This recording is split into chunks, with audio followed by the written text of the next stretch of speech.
মধ্যপ্রাচ্যে আবারও বাড়ছে যুদ্ধের গন্ধ। গাজায় যুদ্ধবিরতি কার্যকর থাকলেও ইসরায়েলে অব্যাহত হামলায় শান্তির আশা যেন ভেঙে পড়ছে। খান ইউনিস, বানি সুহেলা, বুরেজ সব জায়গায় ধ্বংসস্তূপ আর আতঙ্ক।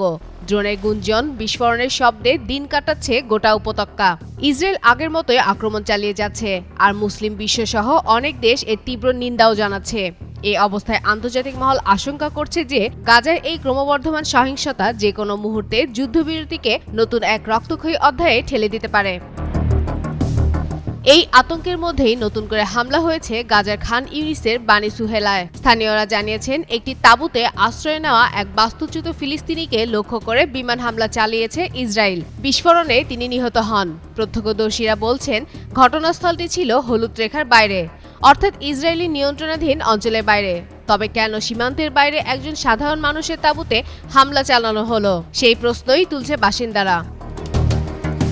এই হামলার পর নিহতের মরদেহ নেওয়া হয় খান ইউনিসের নাসের হাসপাতালে। এদিকে ফিলিস্তিনি স্বাস্থ্য মন্ত্রণালয়ের তথ্য মতে, যুদ্ধবিরতি কার্যকর হওয়ার পরও ইসরায়েলি বাহিনীর হাতে এখন পর্যন্ত অন্তত 241 জন ফিলিস্তিনি নিহত হয়েছে। ইসরায়েল দাবি করছে তারা নাকি সীমান্ত অতিক্রমের চেষ্টা করছিল, কিন্তু স্থানীয়দের মতে এসব দাবি সম্পূর্ণ ভিত্তিহীন। অন্যদিকে এই সময় যুক্তরাষ্ট্রের সঙ্গে ইসরায়েলের সম্পর্ক নিয়ে চলছে নাটক। গেল 10 অক্টোবর তীব্র আন্তর্জাতিক চাপের মুখে ইসরায়েল ও ফিলিস্তিনি মুক্তিগামী সংগঠনের মধ্যে আলোচনার মধ্য দিয়ে যুদ্ধবিরতির চুক্তি সই হয়।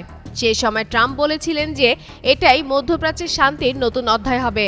যুক্তরাষ্ট্র, কাতার ও মিশরের যৌথ মধ্যস্থতায় এই চুক্তি কার্যকর হয় এবং কয়েকদিন শান্তি নেমেও এসেছিল গাজায়।